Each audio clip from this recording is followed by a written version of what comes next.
people am get not the logged things in. my Take about a minute, family and then did. we'll get started. I am not the voices Welcome. in my head. I am not the pieces of the brokenness inside. I am light. I am light. I am light. All right, well, welcome everybody to the Open Road Fund Community Education Sessions. I'm Sharina Nukwe, and I am the grant program associate for the Open Road Fund and the facilitator for tonight's session. Thank you for joining us for the 5th workshop in this series, Rest is the Revolution. The Open Road Fund Community Education Sessions provide financial education, resources, and valuable information. These sessions are free, virtual, and open to the public, and Black-centric. Black-centered, all of Blackness, beyond faith, beyond sexuality, income.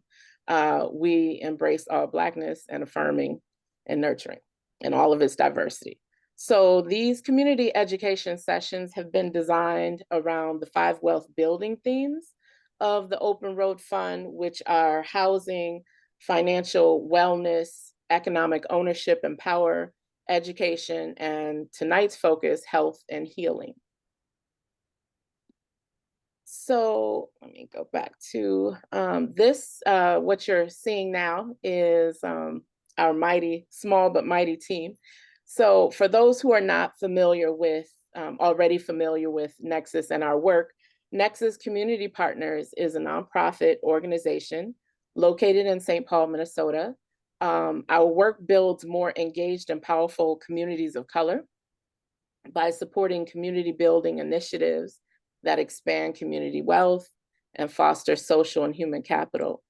Nexus stewards the Open Road Fund, a community trust fund endowed by the Bush Foundation. We serve the regions of North Dakota, South Dakota, and Minnesota. In addition to our annual gift making, the Open Road Fund also offers community engagement and programming opportunities like the workshop you're attending tonight. And let's see, some of us are on the call in the back, make stuff happen, make sure everything runs smoothly.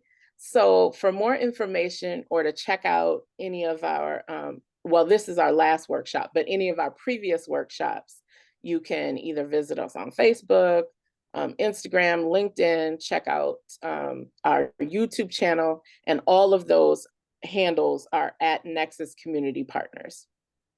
So the next slide is our advisory team, our advisory council, and they are one of our biggest allies in this work. The council helps us steward this fund with intentionality, integrity, and great care. They've been vital in the design, evaluation, community engagement, and impact of the fund, and continue to provide valuable guidance and feedback. They're comprised of professionals from diverse fields and areas of expertise. Our council members reside across the 3 states served by the fund. So again, that's North Dakota, South Dakota, and Minnesota. So I'm just gonna go over tonight's agenda. And so I've already done the general overview. And then we're going to watch a video excerpt to kind of, because we're going to talk a lot about tonight, self-care, joy, finding joy, practice. But it's also good to see people doing it. So that's just a short video clip we'll watch.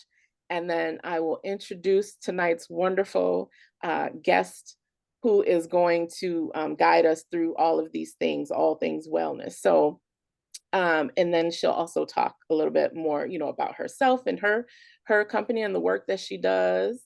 And then we will open for Q&A. We're going to allow, and that should actually say 20 minutes for Q&A and 40 minutes for the presentation.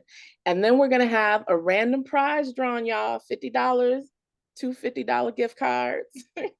And then The resource list, I might actually table and send that after this workshop in a follow-up email within the week. And then we will close out our good time session. So that is it. We're going to take a look at this video clip, which the clip that we're about to watch is from a YouTube content creator, The Root.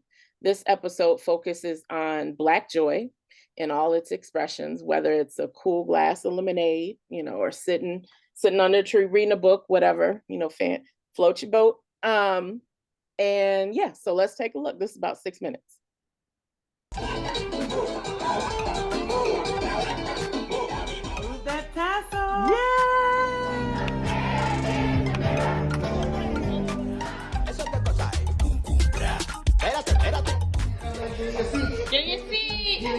The milkman coming. Hold up. Are these just some regular Black people having a good time?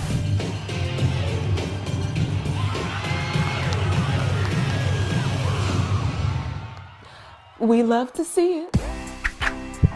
Today's baggage, Black joy. Despite what the headlines might tell you, there's much joy to be experienced as a Black person. And while there is no single definition for Black joy, we know that the term is pretty much how it sounds. Black people of the diaspora experiencing joy, from the mundane to the ordinary. Black joy is everywhere. It's a collective experience and can even be an act of resistance. Today, Black joy is all the buzz, but the concept behind this happiness is nothing new. Black folks have been creating joy for themselves in all sorts of ways for centuries. Those fly cornrows? Black joy. The Black voters who showed up and showed out at the polls across the country and had a good time while doing it? That's Black joy too. And Whitney Houston hitting that high note during Super Bowl 25 back in '91? Oh yeah, that was absolutely Black joy. Even if you can't find its definition in Webster's dictionary, Black joy more than exists. And Black folks are calling it out when we see it, especially in a world that perpetuates Black trauma. In her 2016 film, 13th, Ava DuVernay chose to highlight Black joy with a Black joy sequence to parallel the documentary's overall heavy subject matter. In 2018, photographer Adrienne Waheed published a photo book entitled Black Joy and Resistance, which captured stunning images of Black joy and culture during events like Brooklyn's Afropunk Festival and the West Indian Day Parade. Black joy has even entered the hallowed halls of academia.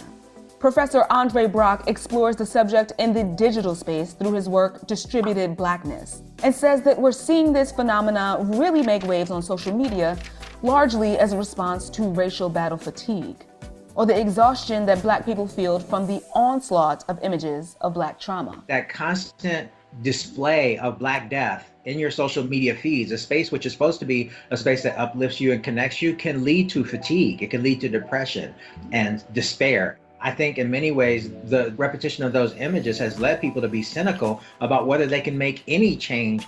Brock is an associate professor at Georgia Tech, who is also known for his pioneering research on Black Twitter. You have to have moments of joy and find joy in your everyday life to be able to survive these moments of affront, these moments of injury and insult, right? And so I am deeply angry about the death of George Floyd.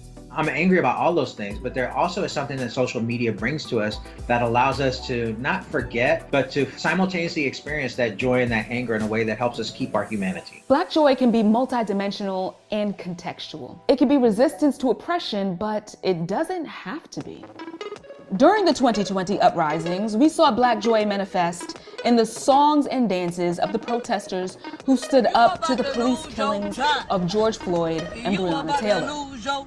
Amanda Gorman broke the internet when she recited The Hill We Climb at the 2021 inauguration, a poem that was a sharp criticism of the Capitol insurrection and a powerful representation of Black joy nonetheless. Skinny Black girl, descended from slaves and raised by a single mother. can dream of becoming president. Whether it's a song and dance, meditation, or a million other things, Black joy is exactly what its intended audience needs it to be. And it takes on so many different forms online because it's so idiosyncratic.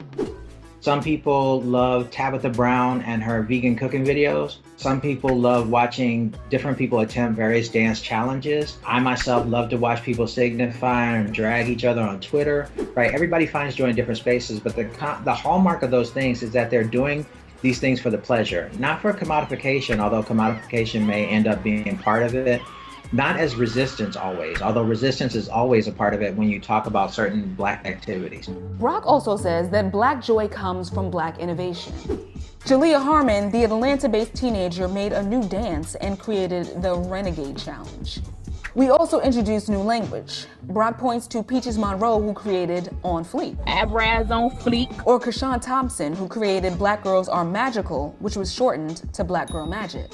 And Brock says that it's a sense of futility that drives our joy. I would argue that a lot of oppressed populations turn to expressions of joy and make them more potent because they understand that life is not promised to you, right? The next day is not promised to you. It is not celebration in the sense that we have in parades every day. It's celebration in the fact that despite everything you laid on me, I still find time to make love, to crack jokes, to do my baby's hairs. It's all those things we do, an expression and excess of life, I call it in my book. That is one of the hallmarks of Blackness through its creativity. And so that is, I think, part and parcel of joy, that celebration of being able to create and repair the hurts that have been done to us through our communal and individual actions. The idea is that All right. So tonight, as I mentioned, we're welcoming Dr. Asia King, who is the owner of Brave Defiance. Brave Defiance empowers people to build meaningful relationships and support networks. Their work emphasizes the importance of community and mutual support in overcoming loneliness and promoting mental well-being. Brave Defiance offers therapy, energy sessions, and international wellness retreats. Tonight, Dr. Asia King, I'm sorry, next slide, please. Dr. Asia King is a counseling psychologist and founder of Brave Defiance. Dr. King creates retreats and healing spaces for those seeking to be nurtured to their maximum health and potential. With over 20 years of experience, Dr. King has dedicated her life to guiding others through the mental health and wellness journey. She utilizes a holistic approach, which includes Reiki, healing, touch, sound therapy, breath work, and meditation. So welcome, and she is going to take it from here. Good evening. Hi, everybody. Hi, everybody. Good evening, and what a pleasure to be here with you all. Before we get started, I want everybody to just take a deep breath and exhale. And just take a moment right now, whether your eyes are open or closed, to just get a sense of where you are in your body, where you are in your room, your office, your car, wherever you may be listening to this. And just engage your senses without trying to fix or change or judge, but just notice what you hear. Notice what you smell. Notice what you're touching, whether it be your hands, how your hips are placed in your chair or the floor, where your feet may be placed. Bring your attention to your taste. What might you have eaten before you came? Maybe you're eating or drinking something now, chewing gum. And your vision, whether your eyes are closed or open. If your eyes are closed, just take notice of your third eye and what's behind your mind's eye. And just what pops up for you. And if you're one who doesn't like to close your eyes, that's okay. Just take notice of what's in your room and what's around you. And in all your senses, try to gauge what feels good right now. Maybe it is your blanket or your shoes or just the warmth of the air.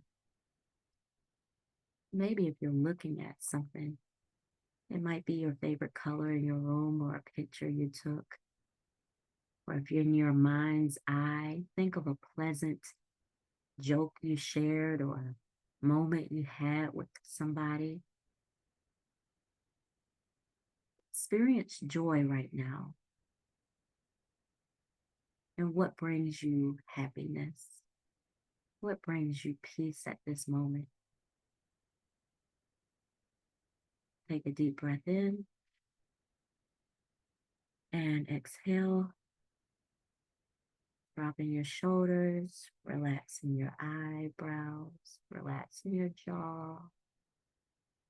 And just gently bring your attention back into the space, eyes open. And allowing yourself to just be in this moment. So welcome, welcome.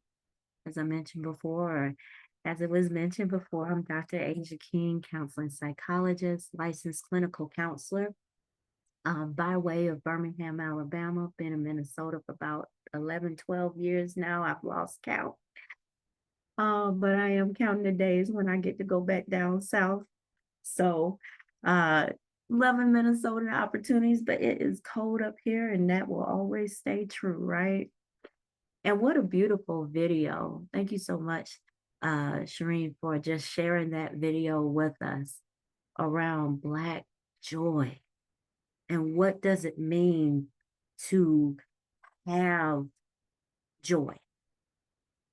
And so tonight, what we're going to do is we're going to talk about the many ways in which joy shows up for us. Because a lot of us think that when I ask people about joy, they think it's something that is tangible, you know, the things that we buy or the way that we can vacation or even monetary. And what I try to share with people is that joy and in rest isn't just about what we can buy and what we could purchase or what we have, right?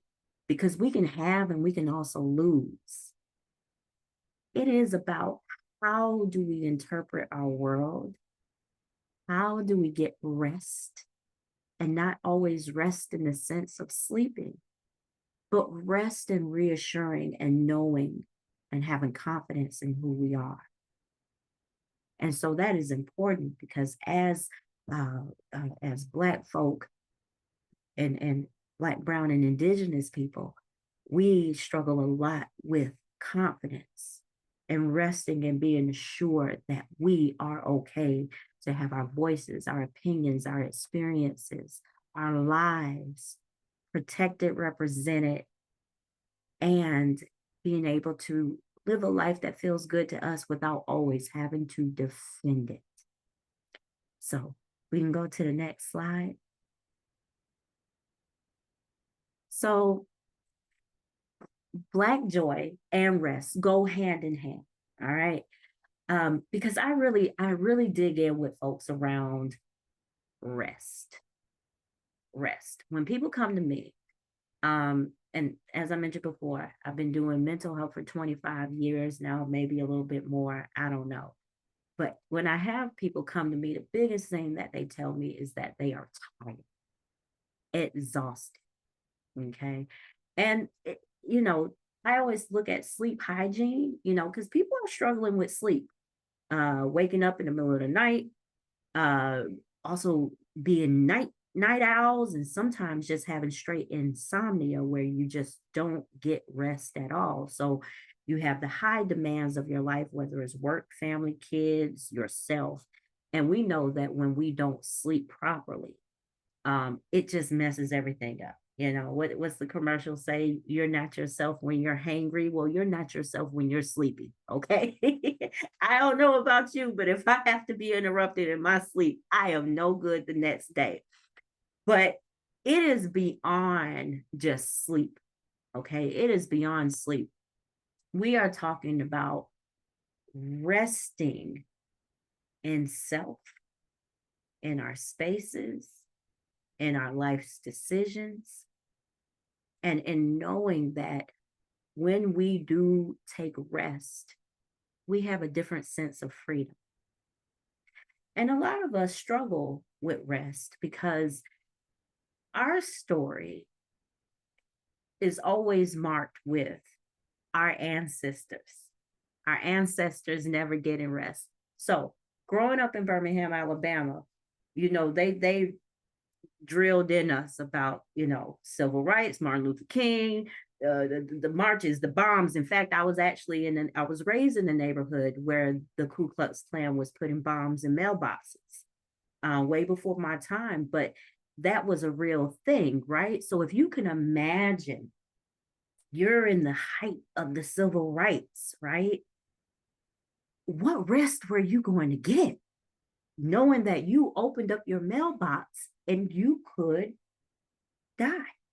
The 16th Street Baptist Church bombing was right around the corner from my grandma's house. So we're talking about real times of imminent danger.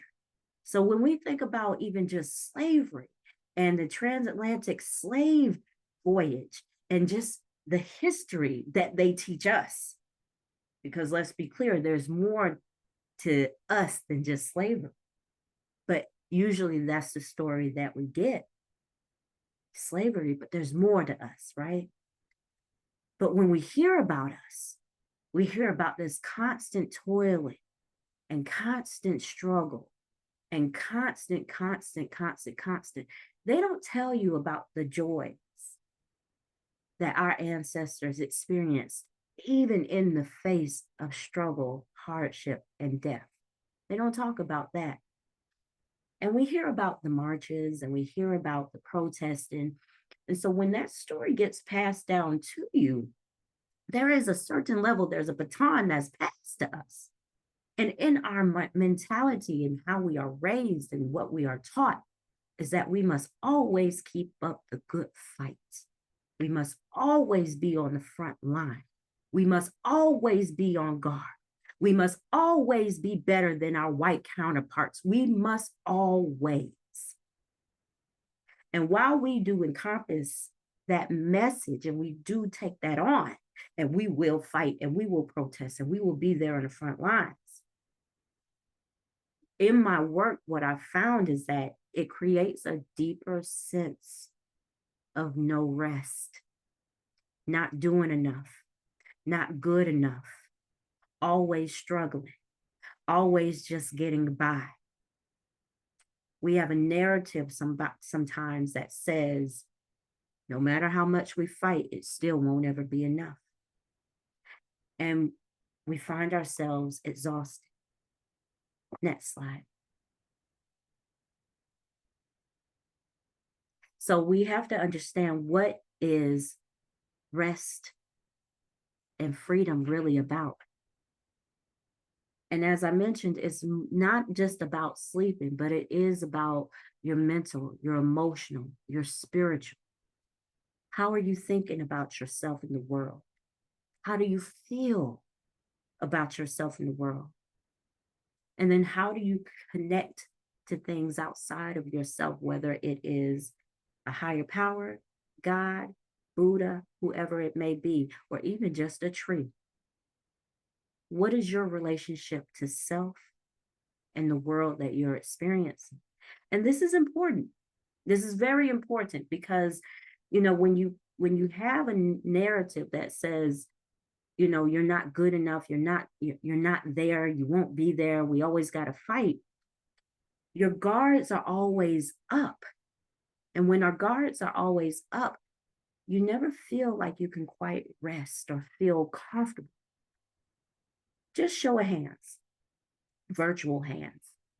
Have you ever gone into spaces, and we'll just say for this conversation, have you ever gone into white spaces and not feel comfortable? You didn't feel comfortable. And you could put in the chat, yes, yes, yes. You can put in the chat, yes, yes, absolutely. And what is that like to be in the spaces where you show up? And and this is a thing that I'm about to share with y'all right now. When you go into predominantly white spaces, what's the first thing you try to do? I ain't even gonna say it. I want y'all to say it. Type it in the chat. What's the first thing you maybe do when you get into a predominantly white space? Code switch, okay. What else? Find another Black person. Look for the Black face. Exactly. Exactly. Exactly. Code switch too, in case if it's a professional setting or wherever you may be. But definitely, we're looking for the Black face. We're looking for the other Black person. Why? Why is that?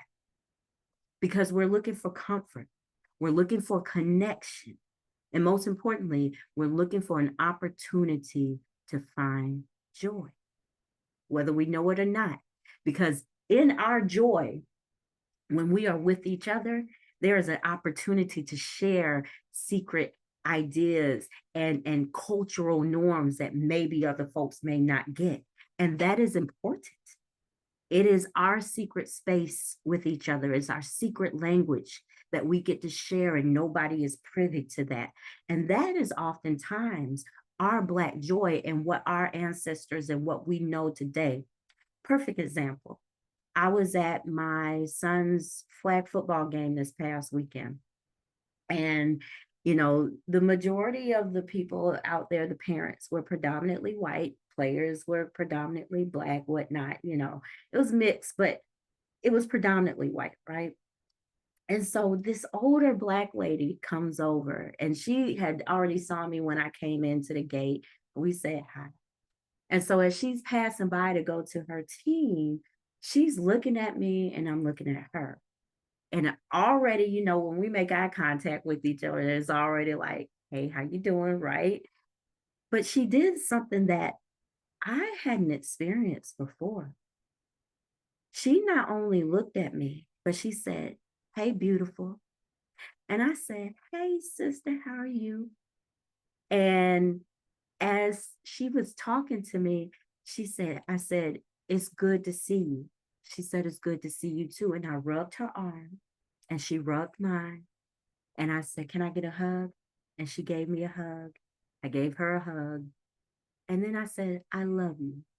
She said, I love you too. She went and sat down. I sat down. We never talked anymore. I didn't see her since. But at that moment, I just felt a deep sense of joy. I almost wanted to cry because it was a moment of community. It was a moment of love. It was Black love. And just in that hug, there was an opportunity to rest in the arms of another sister. Because at the core of what we're experiencing and today, the struggle of oppression is meant to keep us exhausted. Fighting racism, discrimination, and all the isms, we have to fight. We have to. If we don't speak up, then that ugliness just takes over. And it is a long fight, and it is one we will always be in. But the issue with the fight is that racism, unless it's just overt and it's just in your face, a lot of times it's hidden. And when it's hidden, it makes it hard to prove, and you're always explaining yourself and you're trying to prove yourself. Oppression was built to exhaust us. So when you think about when you go to work and the heaviness you feel with maybe some of your counterparts, white counterparts, and the mental exhaustion of always having to prove your work, always having to defend yourself, your ideas are being shut down, You don't feel like you're being understood. And God forbid if you got to take off of work or you don't feel good and you need to be off, you're not yourself, then you're underperforming. You got an attitude. And so we're always in this space. A lot of times we're in this space of having to fight and prove. And when we do that, it does cause depression, anxiety, all sorts of mental health disorders. And at best, it causes us to lose rest and sleep. And so rest as a resistance is breaking that cycle of burnout and reclaiming who we are. And what does that mean? That means that we start to step into being okay with saying what we need and standing on it. Oftentimes, we're uncomfortable to say no. We're uncomfortable to set the boundary, and not even just with our white counterparts. This can include your family. Biggest part is our family. I don't know about you all. Maybe you want to say yes. Just put in the chat if family is sometimes a barrier to joy and rest. Let me see. Is family and friends maybe a barrier to joy and rest? Yeah. Why is that? Because oftentimes the people we love the most are the people that we are trying to please the most. And so we have a hard time setting boundaries. We have a hard time saying no. We have a hard time being able to discuss and share what we need from other people. And so rest is a bridge to not only our liberation, but also community connection. Just put in the chat somewhere, when was the last time you were able to party in the street or go to a festival that felt good to you? Or maybe you want to just list the activity that you really enjoyed and wish there was more of that, especially here in Minnesota. You put it in the chat if you've got some places that you really felt connected with other people and it brought happiness to you. Next slide, please.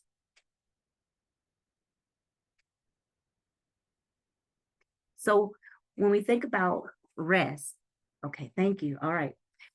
Well, I'll move through. All right, thank you so much. So as I mentioned before, around rest, it is not something we have to earn. It is definitely our birthright. And so when we start to rest in ourselves, we start to reclaim not only ourselves, our dignity and our power, but we also fight back against oppression. Next slide, please. Onyx Collective had a retreat for Black folks in rural Minnesota. Oh, that was beautiful, I bet. And so we have to start thinking about, how do we make sure that we are desensitizing ourselves around our work ethic? That old adage of you have to work harder and twice as much as your counterparts. And so we're in the office much longer and we're doing things much harder. And so that work hustle is also unhealthy.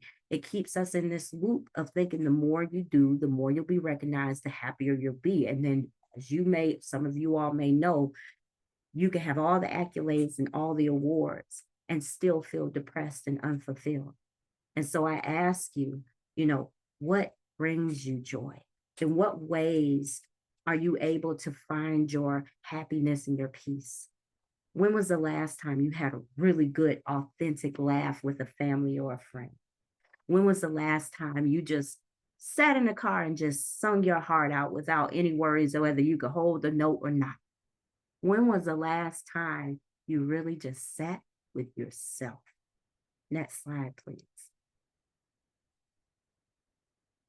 And so other practical ways in which we can think about resting in our freedom is mindfulness, meditation. I love doing mindfulness and meditation with my clients, especially sound bowl sessions. I do sound healing. And I love putting people to sleep with the sounds that I'm able to create and just kind of music within my sessions, because it's something about helping people get a deeper sense of relaxation that makes me happy. And then when people come out the sessions, they're like, wow, I didn't know my body needed that. When was the last time you shared space with other people that were also joyous? No mess, no drama, but just pure joy and pure fun.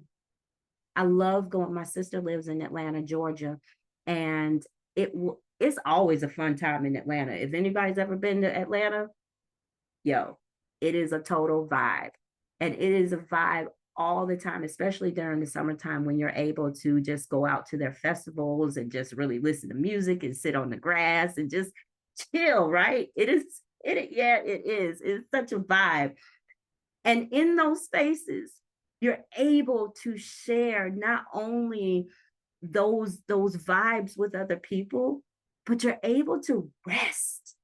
And you get the chance to have this collective experience that you normally wouldn't get so much in Minnesota. I mean, there are spaces like that. But what I know is that when we work as a collective, there is so much strength behind that. And so our joy, our rest isn't dependent on accolades or titles or awards. It is about sitting comfortably with your identity. How many of you would say that you're comfortable with who you are? Like you are confident in who you are. Put yes in the chat, maybe, somewhat, no, not yet. I love it. Love the honesty. Love the honesty. Mostly, yeah, absolutely. Absolutely. Almost there. I love that. Somewhat, I love it. I love it. I love it. I love it. Right. When clients come to me, the majority of times when people come to me, they are working on identity issues. And identity is really about, who am I? And I often tell people that we're not just one thing, right? We're not just one thing. We have parts. There is a part that shows up at work. There's a part that shows up at your kids' school. There's a part that shows up with your children. Like we have parts. But I want you to think about, what part of you are you the most proud of? Is it the part of you that finished school? Is it the part of you that can finish a book? You said your mind, my mind. What part? So you're proud of the way you think and the way you feel? Absolutely. Though we're not perfect, and that goes without saying, are you proud of the way you're working through your imperfections? There should be joy in celebrating that. We oftentimes struggle with joy because we have a lot of guilt, shame, and embarrassment, or a sense of failure. But what if I told you that every mistake, every moment that was a setback actually sets you up for the most beautiful life you could possibly have? Next slide, please. And so we have to unpack guilt, and guilt can come from all sorts of places. I often find that guilt, a lot of times, is anchored in childhood trauma. And so whether you had parents that maybe weren't so encouraging, or maybe you went through some traumatic events, or maybe you made mistakes as you were younger and even as an adult, when we have these internalized messages, it keeps us from showing up as our full selves. And it holds us back because we're afraid that through our mistakes or through those internalized messages, we're not good enough, and we don't deserve the life that we want. So we show up and we may have some self-sabotaging behavior. And I just want to affirm and just encourage you all that if there is something that's holding you back, ask yourself, what is it? And what are you afraid of? What are you afraid of? When we have affirmations and we start to set our minds on knowing and believing we have a birthright to be happy, we have a birthright to experience peace, we have a birthright to take the breaks that we need. We don't need permission. We don't need anybody's sign off. We don't need anybody to tell us to take a break. We get to set that for ourselves. Next slide. So what is my call to you? My call to you right now is, and I'm just going to be, just get this out there. If you don't have one, get you a therapist. And I'm not saying that just because I'm a therapist, but I am saying it because I am a therapist. Because I truly believe that you need a neutral party to talk to. And my mission is to tell folks that it doesn't have to be a crisis for you to go to a therapist. The roof doesn't have to be on fire for you to go see and get some help or talk to somebody. In fact, the best time to get a therapist is when things are leveled or in between, because we are here to just be that neutral party, non-judgmental, not always directing. We're not here to tell you what to do, but we are here to kind of, I like to call it reset the brain, because we have scripts in the way we think about what we deserve, what we go towards, what we want. And depending on who's in your life, you may have people who are encouraging you, but you may have other people who talk you out of your future. And they will talk you out of a dream. And what you know and what you feel you're being called to do, you will shove back down if the right person tells you it's not a good idea. So I am always an advocate to get help from a therapist who can be that neutral party, be that third brain to say, well, that sounds good. Have you looked at it this way? Or let's explore this, or try this next week. Let's see how it works. It's almost like an accountability partner for your life, right? Good resources to find a therapist. I will get to that once we finish the presentation, but I will definitely make sure that we all know where to go get some assistance. But a call to action is not just a therapist, but also get your body moving. Be intentional about, where do you see joy? Joy can be, like I said, singing as loud as you want in the bathroom, watching a bird figure out how it's going to eat.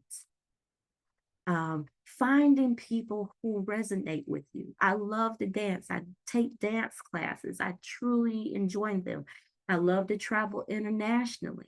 I actually have a retreat coming up to Costa Rica, August the 6th through the 12th. And it's for anybody that wants to come and just chill. But whatever you do, make sure that your view and the way you're looking at the world isn't just through the filter of what's wrong. On the other side of that question, ask yourself, what's right? What's right? The sun rose. The birds found food.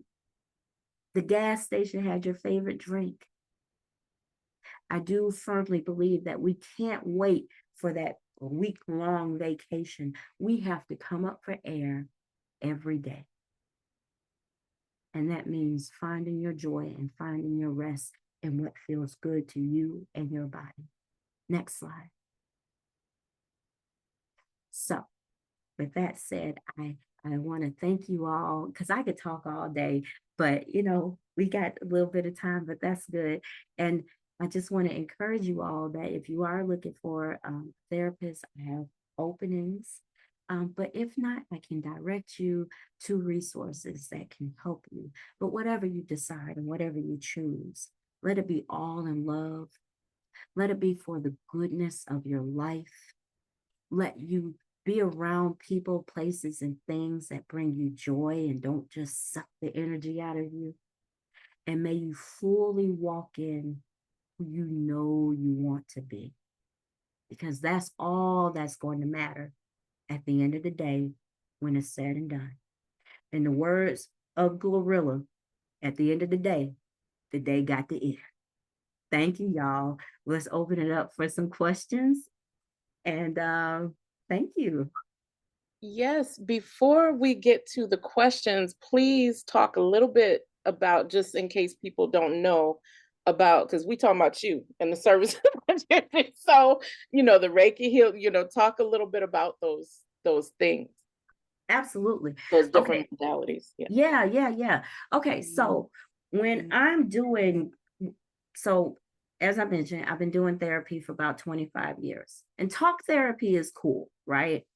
But what I noticed was that over time, we can talk through our issues, but it is how we hold information and experiences. You could talk about like what you went through with your mom or your dad or cousin or your worker. We can talk, but when we talk, our body has a reaction.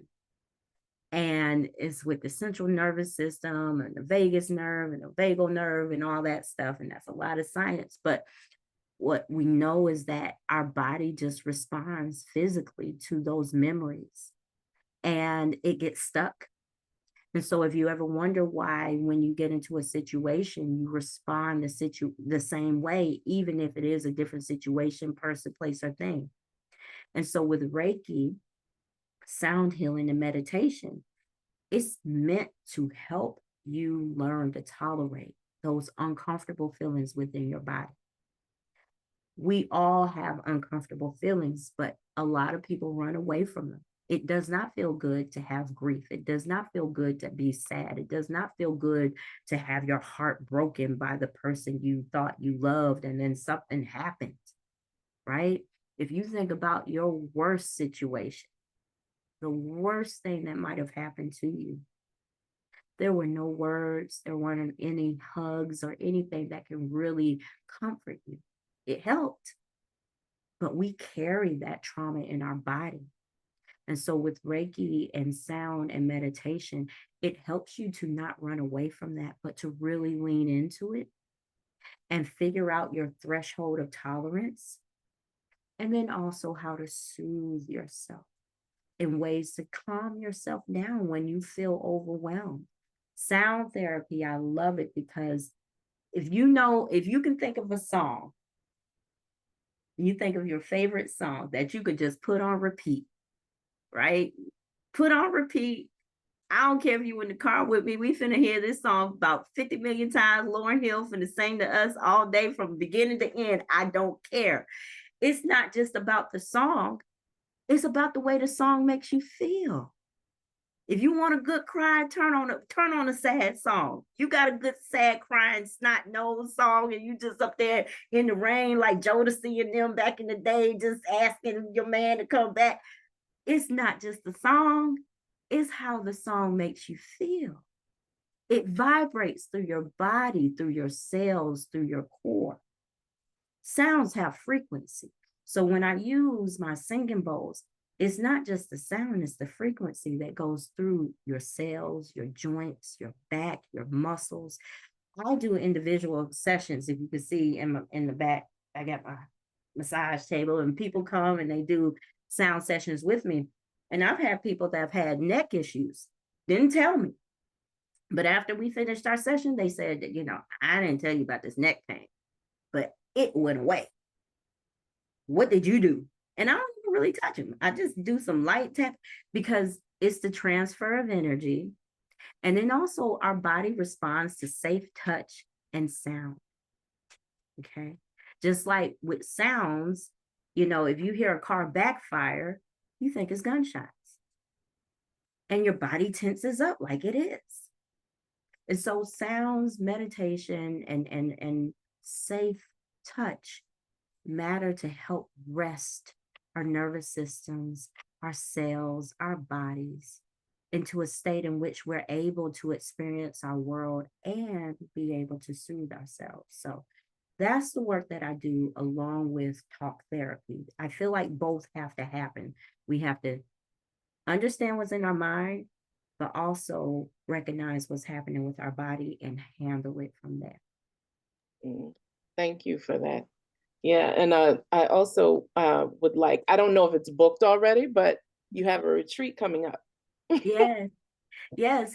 So we have a retreat coming up August the 6th through the 12th to Costa Rica, and we're going to be at Planet Hollywood because they have all the amenities there, like the restaurants and a beach right down the road or whatnot. And it's just going to be an amazing time. And it's me and this beautiful lady from New York named Yahila. She's a yoga instructor. So we're going to be doing meditation. She's going to do yoga. We're going to be in the pool. We're going to be on the beach. We're going to be eating good. We're going to just we're going to go on excursions and really share time with each other. And so spots are still open. August is right. I hate to say August is right around the corner because that makes me feel like the summer is already over and we just got out of winter. So I want to say it's right around the corner. I'll say we got a couple of months, but it's going to be an amazing time because my whole point of this is to introduce international travel in case if you haven't been out the country yet. Get connected with people because I'm a firm believer. Stop waiting on folk. Stop waiting on people. I want to go to Africa. I want to go to Japan. But I want to go with my cousin now. Well, your cousin them say, girl, I want to go too, but I ain't you gonna listen, you're gonna miss out trying to make people come with you. So this trip was created for people who want to travel, but you don't mind traveling solo. And you're going to be traveling with people who are experienced in international travel. Because I have been to Costa Rica. I've been to Costa Rica. I've been to Mexico. I've been to Morocco. I've been to Greece. And they're all beautiful places and they are rejuvenating. And what I find is that when you travel, especially if you travel alone, it is a huge reset because you get out there, you get out of your space. You get out of, I'm in Brooklyn Park. You might be in South, you might be in North. When you get out of the city, when you get out of the state, when you get out of the country, you realize there's more to life than what you've been introduced to. And so when you're out there internationally, you're sitting and you're thinking, man, how can I do more of this? I need to change some things up because I can't keep doing this rat race. And when you find that you travel out of the country, they don't do hustle culture like we do.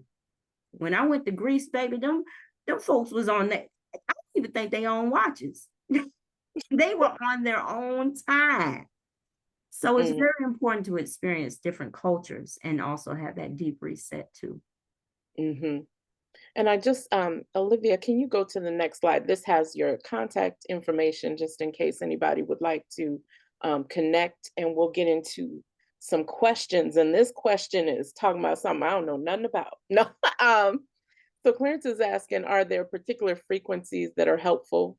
Are there YouTube videos with these frequencies that you That's good. Yes, different frequencies can help with different ailments. So if you have a back ailment, you may want to go with a lower tense frequency. And I don't know necessarily the hertz or nothing like that, but there are different hertz that come with sound sessions. And so each one is unique to whatever you are trying to ease. So if you're dealing with anxiety, different sounds may be better for you over others. And you can go on YouTube and just type in sound healing sessions. And there's a plethora of providers that just do the bowls for about 3 or 4 hours. They put it on loop and it's beautiful to go to sleep to. They do it for anxiety, depression, sleep, deep sleep, test performance, work performance, all of those. So you can go on YouTube, just type it in. I don't have anybody that I prefer because I just watch any and everybody, but there's a lot of resources out there. And I tell you this, if you want to do sound healing yourself, you ain't got to go to school to do it. for the low cost of $200, you could take a class and get a set of singing bowls and do it in your community as well. So you too can do this. You don't have to be licensed or anything. It's not governed by any board. Okay. So the next question is, Ariel, I've been contemplating how I can renegotiate different emotions within my nervous system and reclaim painful memories. Do you have any advice for how I can practice feeling safe in my own body? That's good. That's good. Feeling safe in your body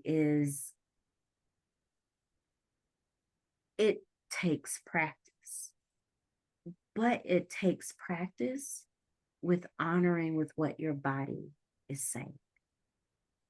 Because what happens oftentimes is that our body tells us all the time what it needs.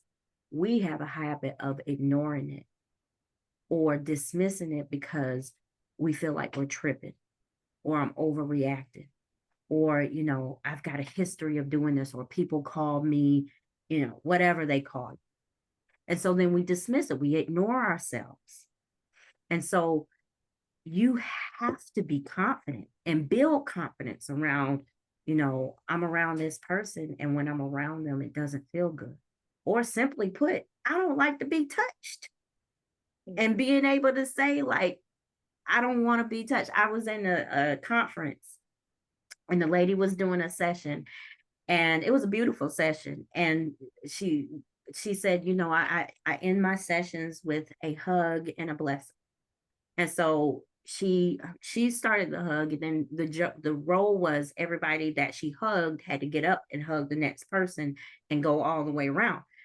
Me, I don't like germs like that. I just don't like being close to people like that. I don't like shaking hands, and just the hugging thing, unless I know you, Yeah. And so I knew that I was starting to build some anxiety. I'm sitting up there thinking, should I leave the circle? And I just said, why not just say, I prefer to do a dap? Because she said also, if you don't feel comfortable with the hug, do a dap. And everybody did the hug, but I took a stance to do the dap. Because what we do sometimes is we go with the norm because we don't want to be the eyeball out. But I also had to remember, I have to honor myself. And if that's not what I like, that's not what I want to do. I am my own agent. I don't want to follow what you all are doing because that goes against me. And that does take courage. It takes courage to be the I person out. Oh, why you got to act like that? You tripping. You didn't. Hey, look, I don't know about all that. I just know I don't like it. So when we're talking about feeling safe in ourselves, it really means honoring what we need, having that boundary, and standing on it and working through any guilt or shame that comes up for being different. Our next question is a two-part. So the first part is, I don't live in an area where there are Black spaces. Do you recommend that Black women see Black women therapists? It depends. I mean, if you want a Black woman therapist, go for it. But if you don't mind, other cultures, go for that too. Because I know some dope white clinicians. I know some dope Hmong clinicians. I know dope clinicians. Because let's be clear, all skin folk ain't what? Kinfolk. There you go. There you go. So I would say, and I tell people, sometimes you have to try on different therapists. Not every therapist may be for you. I'm not for every client, and that's okay. So it does take a little bit of shopping around, but go for the therapist that's going to listen, be patient, be empathetic, not judgmental, and has time for you. But if you do feel like it is necessary to have one that truly understands the cultural norms of you, then yeah, go for a Black clinician. And the second question is, how do we feel safe being in a town predominantly white? I try to be authentically me, but sometimes I feel like I'm always being watched and that I stand out. Come to the cities. Come to the cities as often as possible. Come to the cities, get on Zoom, find networks that allow you to be your authentic self. Maybe if you're courageous enough or have the resources or feel comfortable enough, start a group that invites other Black, Brown, Indigenous folk. Because that might be the thing that folks are wanting, but nobody has taken initiative to start. So maybe you're answering your own question about how do you get that space? Maybe you need to start the space. Cool. Well, I'm going to dive in with a question while we wait for some other questions in the Q&A. Is that really had me thinking more about what do you do for your own, personal joy, or and how do you view kind of like snatches, pieces of joy? Because often I guess people will think of it like, oh well, I gotta prepare and I have to do all these things to actually just do something that's going to bring you joy. And just one thing that I recall that really brought me joy, and we need to get back into it. I do two things. One, I write a cinema blog called the Black Cinema Blogger plug. No. And then also Love um it. I was invited to kind of a surrogate family, of mine, who had a online cooking class, and so somebody would be charged with cooking something and showing everybody the recipe, and we'd all do it virtually so we were doing this during COVID, and that was a lot of fun. So what do you do? What A do little I do? That is joy. Um, and it's the small things. It really is the small things.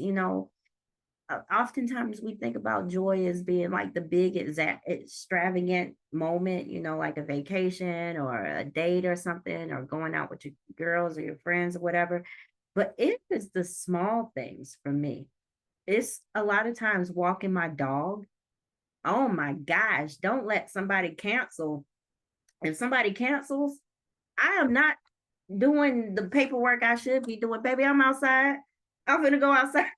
I'm finna go outside. I go outside a lot. I mean, I'm a Southern woman, so going outside, shoes off in the grass, laying down is joy to me. Letting the sun just hit my face. Being with my on the phone 2 hours with my sister, with my mama, talking about nothing, talking about everybody and they mama, even talking about each other sometimes, right? Spending time with my kids. Sometimes what I love to do if the day is right, have me my energy drink or my Coca-Cola and just ride through Minneapolis, listen to my favorite songs. Walking by the river, putting my hands in some water. I got to get by some water. I got to get by somebody river, somebody lake, somebody ocean. I got to get by a body of water, right? Going to dance. I love dance. Love dancing. I go to this place called the Workroom, and it's choreographed like it's in where is that? I have to look it up for you all, but it's the Workroom, and they have like a plethora of dances. Am I good at dance? Absolutely not. I got two left feet. All right. I don't shake like the other girls do. I don't do I as much rump as I have. I realize I can't really twerk, but that's okay. Like,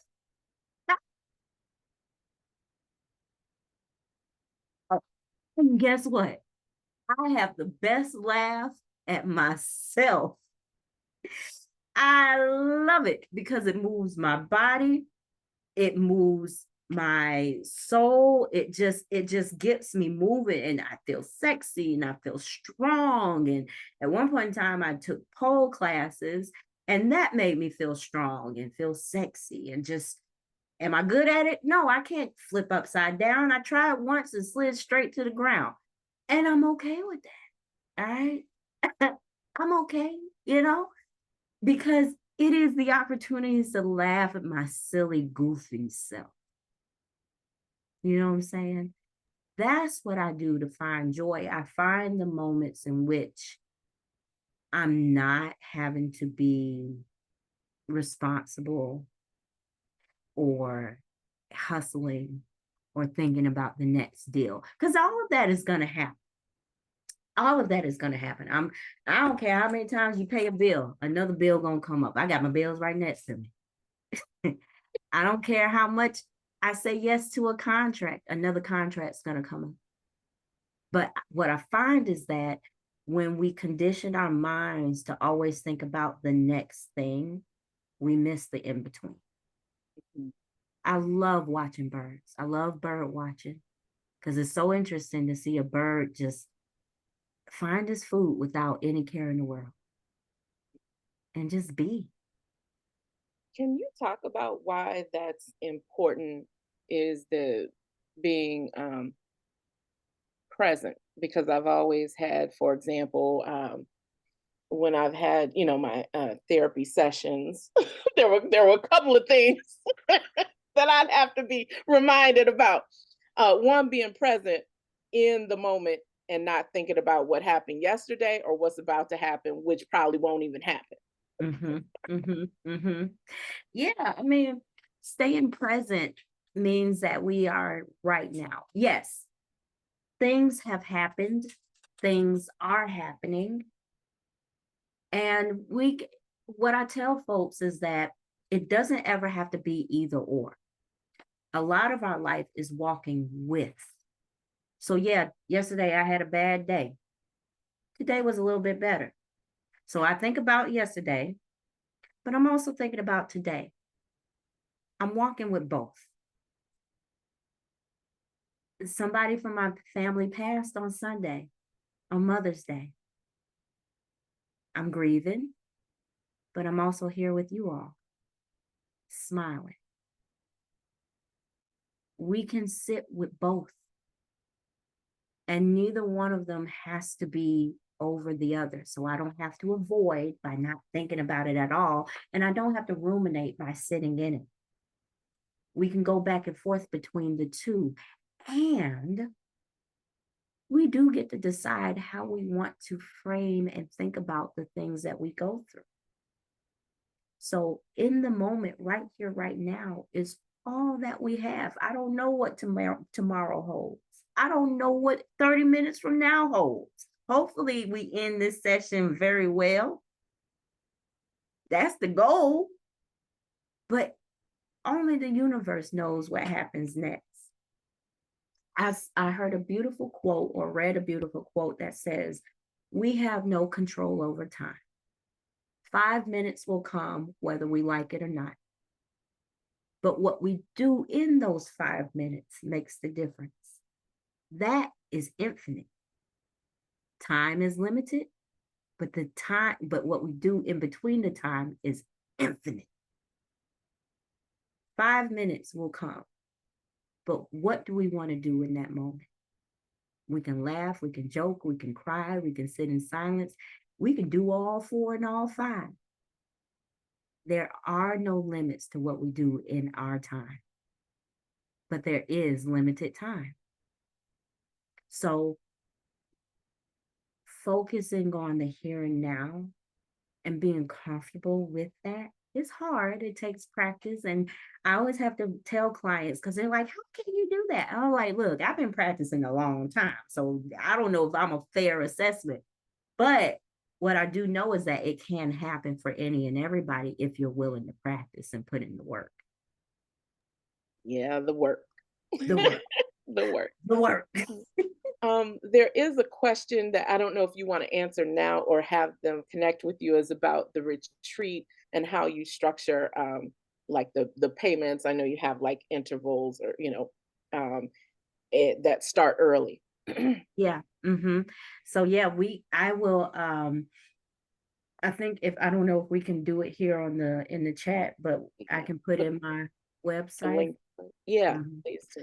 And we do have payment plans, and yeah, Okay. so it's an opportunity for you to pay all up front or over time. People who started early were paying one something, every other week or so. But there's still time. I tell people we have what it takes to rest. It's just where we put our money and what we value as rest. So invest in yourself. Yeah, the priority to do it. Yeah. It is. And we're gonna have a great time, y'all. Y'all gonna be so mad when we come back with them pictures. Our next question is from Ariel. I'm a creative writer. I mostly write poetry. Historically, my writing delves into past trauma. I felt for a while that I'm ready to shift to include more stories that celebrate joy, gratitude, and acceptance. How can I practice the transition and become comfortable with telling fuller stories? I guess That's with more emotional range. Yeah. yeah. So I would say, when it comes to writing and sharing, what does joy and happiness and breath looks like in your writing? Have you joined any writers classes or any writing groups? There's a beautiful writing group out in I think it's South Minneapolis. And I went there a couple of years ago, and they just really do a good job at helping you to bring out that part of you that you don't know is quite there. Because I would imagine, how do you shift from trauma to joy? Where do you celebrate? How can we celebrate pain sometimes? Because in our pain, we learn lessons. And so it's not always doom and gloom in the things that we experience. There's a lot of learning and growing and shaping that happens. So I would encourage you to start thinking about what are the lessons from the trauma that you write about, and how did it make your character or you a better person? Or how did it shape that character's adventure or knowing or revelations? How do we expand in our most traumatic moments? Because we always think about shrinking, stepping back, hiding. But if you've ever been, and I'm sure we all have been, we've been through moments that have rocked our world, have really rocked our world. But even in that rocking, it can rock us forward. And so just think about, what did you gain? What clarity did you get? What did your trauma help you escape from? How did your trauma help a group of folks that needed to hear your story? I often think that, what I go through ain't just for me. And it's so true, because after I go through something, somebody come back a day or two later and say the same thing. And because I've been through it, I'm like, that's who it was for. It wasn't just for me. It was this person that I've worked with teenagers, and not preferably. Folks just kind of bring them to me, and I'd be like, all right, I have a teenager. And he was giving me the blues, and he kind of gave me the blues. And at one point in time, I was like, why am I getting all this blues? And then lo and behold, I ended up with a client that was giving their parents the blues. I was like, it was for them. It was for them. Let me tell you what I did. So it is about, how do we interpret, how do we redefine those moments in our lives? Because it is a struggle, but there's also a way to rejoice in what we come out of. Absolutely. I remember for some reason, I don't know why, I was at some, I mean, I know why I was there, but I don't know why I remember this, is Spike Lee was talking about, oh, he creates some of his best work through, when he was going through it. And I wonder though, question for you is about the discipline or the practice, because a lot of times it's one thing to have a philosophy, a theory, a value, and it's another thing to practice it. Like the one thing why I say, when you ask the question about, if you're proud of yourself or happy of yourself or however you phrased it is I say mostly because I'm always like, oh, I got a little weight to lose, right? But in that is always the practice of practicing the doing, because I remember talking to a friend of mine saying, oh, I'm trying to lose weight. I ain't really trying to lose weight if I'm not practicing the things to lose the weight. So thinking about how people develop the discipline even to practice joy, Mm, mhm, because there is a little bit of discipline or something, with that, mhm, the placing the priority, like you were talking about. mhm. I would say always look for it. Always look for the opportunity. Um, you know, and you're right. It's one thing, and that's the thing about, therapy, counseling, or whatever, is that it's meant to help change your mind or help shift your thinking. But the real work goes in when you leave the office or the session and you're out in the real world and your coworkers step to you and you're like, oh, they told me not to slap her this time. Like I got to hold my fifth hand back, my fifth hand strong, right? I gotta hold it back. It's always looking for the opportunity to practice the thing you want to change. And having people on your team to help hold you accountable. Like there are tools that can help us in whatever it is, sleeping better, weight loss, building connections, reading a book. There's ways to do it. It's just what gets in our way is the motivation to do it, because when we think about it, it just feels like a daunting task. And this isn't meant to be daunting. This isn't meant to be another chore. And I am a firm believer of mantras and sayings.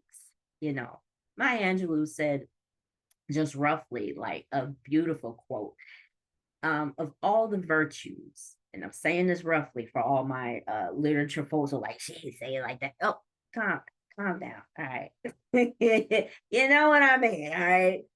Maya Angelou said, of all the virtues, courage is the most important because without it, you could do nothing.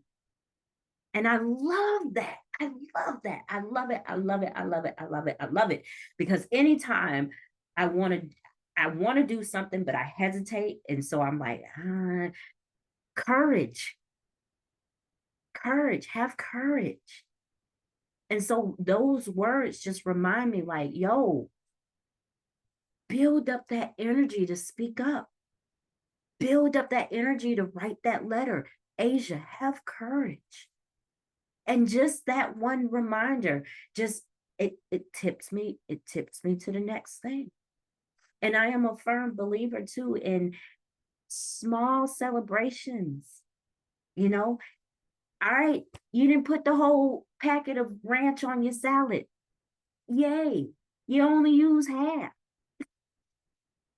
You didn't eat the whole cupcake. You only ate half. Yay. That's a celebration, right? No, I didn't pick up when he called, but I did look at his message. That's a celebration. I ain't talked to him, right? So we have to celebrate the small things because the small things are the things that build up to us finally getting to the major goal. Because change doesn't happen overnight, and we have to be patient with ourselves about that. So giving yourself a lot of patience and grace is very important too. Did that It answer was, the question? yes, I was Okay. trying to put this quote I just found. It was Maya Angelou. Is this Was the it one the right talking about? quote? Courage is the most important of all the I was virtues close. because without courage, you can't practice any other virtue consistently. Yeah, you were. You know how we get sometimes. That ain't what she said. Cut it out. Y'all know what I meant. Well, thank you so much. This has been a joy. Absolutely. You all, I hope that this was helpful. I hope that you were able to smile today. And I hope that if nothing else, do something good for yourself. And if you follow me on Facebook, or not Facebook, but TikTok and Instagram and Facebook, is Brave Defiance, at Brave Defiance. And whenever I end the video, I always say, take care of each other, and most importantly, take care of yourselves. So take care of yourself and take care of each other. So Thank you so much, Dr. Asia. Don't leave yet, y'all. We're gonna do this drawing for the 2 Visa gift cards, $50 Visa gift cards, and you must have been registered for the workshop. I believe it said in the registration, and present to win. So we are going to do the drawing. And also, let me mention that we send the cards virtual for whoever wins, and we will send it to the email that you registered, used to register with. So here we go. And our director, Lavasha, is going to share her screen, and I'm going to narrate the drawing, and let's see who we come up with. So here we go. oh, that's fancy. Where y'all get that from? It's, yeah, this thing, we've been using this to death. This is willofnames.com. Okay. Alicia. Oh, yeah. All right, Alicia. So just respond here. We just want to make sure that you are present. Okay. So Alicia, let me make sure I make note of you. All right, and we're gonna pull one more name. Who is it? Let's see. Dun, dun, dun, dun, dun, dun. Francina. I hope I Gina. pronounced that right. All right, congratulations, Alicia. Congratulations. Francina. Okay. Well, someone, I also just want to point out that someone did mention some resources. I will get together with you about any resources you might also want to add, but we have a resource list, some resources, and we'll send that with a follow-up email to everyone who was registered for this workshop. And we'll also send a survey. So if you could please be so kind to fill that out, that always helps us just know what people are interested in, really enjoyed, what could be improved, for the future. So thank you so much, you all, for joining. And it looks like we're going to end about 8 minutes early to get the rest of y'all night back and go practice some joy. It's still light out here. Do as recommended. Go take your shoes off, get in the grass before it gets too dark. Thank you once again, Dr. Asia and Olivia and Lavasha, who are on helping with tech. You all have a good night. Bye, everybody.